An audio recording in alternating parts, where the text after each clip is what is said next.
Right, magandang araw, magandang tanghali sa ating mga kababayan. Kumusta ang ating mga followers, viewers? Shout out sa inyong lahat.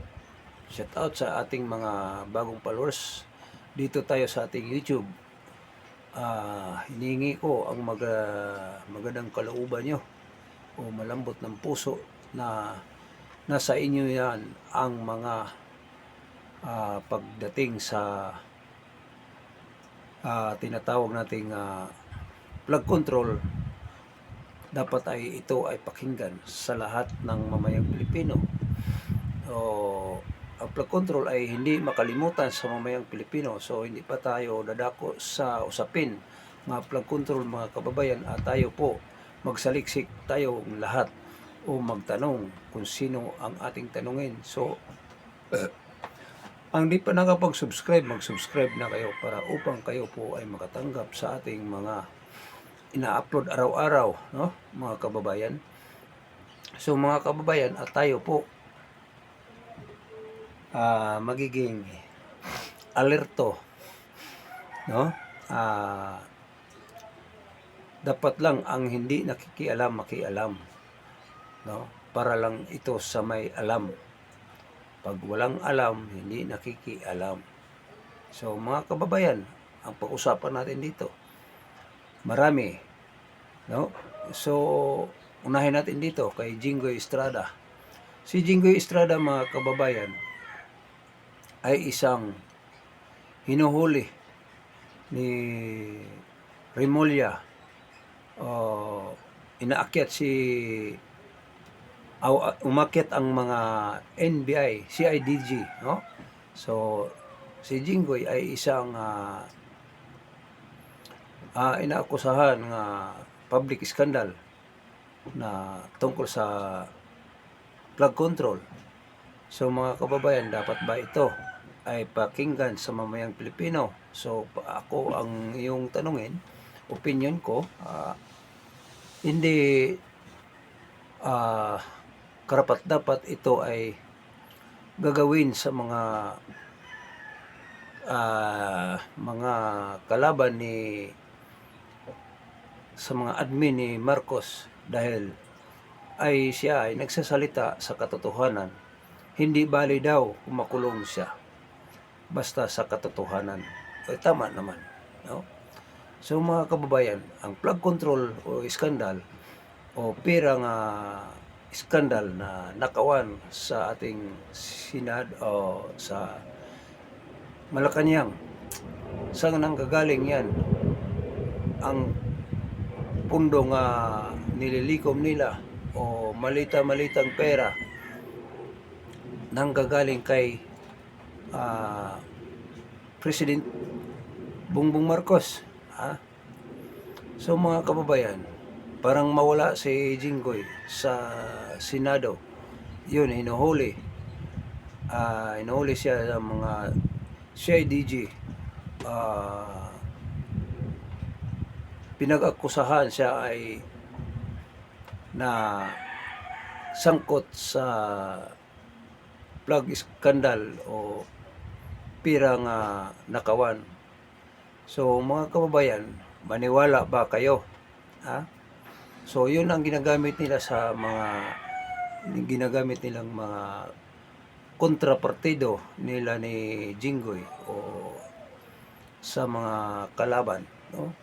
Para sa ganon, unti-unti na lang silang huhulihin. Mga kababayan, may kasunod pa. Si Dante Marcolita may kaso sa sinasabi nilang kickback. O basta sa mga kasama pa nila, talagang sinasabi nila dito ay talagang binubuli na o martial law. Gimartial law na ang ating mga senadong nandyan sa matitino nga nakaupo o mga senado nga walang kakwinta-kwinta ay may nag-akusa, no?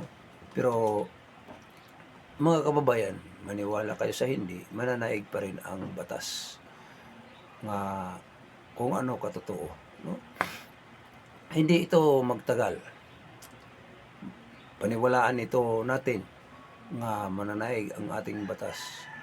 Kasi mayroon tayong batas o sinusunod, mayroon tayong institusyon, no?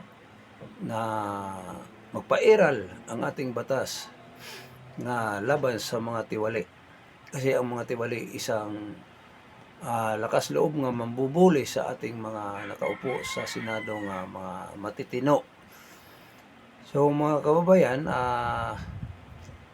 paki-share na lang itong video, paki-comment. So para malalaman natin. So mga kababayan, ang nakawan sa pera o nalikom nila,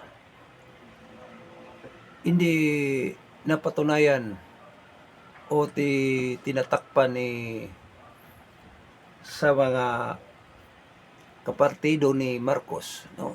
Para hindi lilitaw o matigil ang usapin ng flood control, matigil ang usapin ng iskandal ng pirang nakawan. So mga kababayan, may pananagutan ba ang mga sangkot sa iskandal ng pira? Mga kababayan, ako ang sasagot dito. Mayroon niyang pananagutan mga kababayan dahil sila ay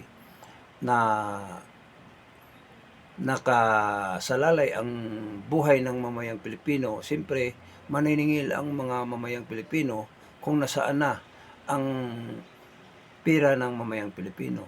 So, kaya nga sila ay todo tanggi o todo takip sila sa boss nila o amo nila nga si Marcos. So mga kababayan, may kaso ba ang ating Pangulo nga si Marcos? Mayroon yan. Impeachment ang kaso niyan. Walang iba. Bago siya makasuhan ng plunder, no? O pagnanakaw o pag-akusa sa mamayang Pilipino o pagbubuli sa ating mamayang Pilipino o pag-abuso sa ating batas. So mga kababayan, yan lang ang ating masasabi. Maraming salamat. God bless. Magandang araw sa lahat. Ang hindi pa nakapag-subscribe, mag-subscribe kayo kasi wala naman itong bayad para sa ganon makakarating kung saan itong ating video.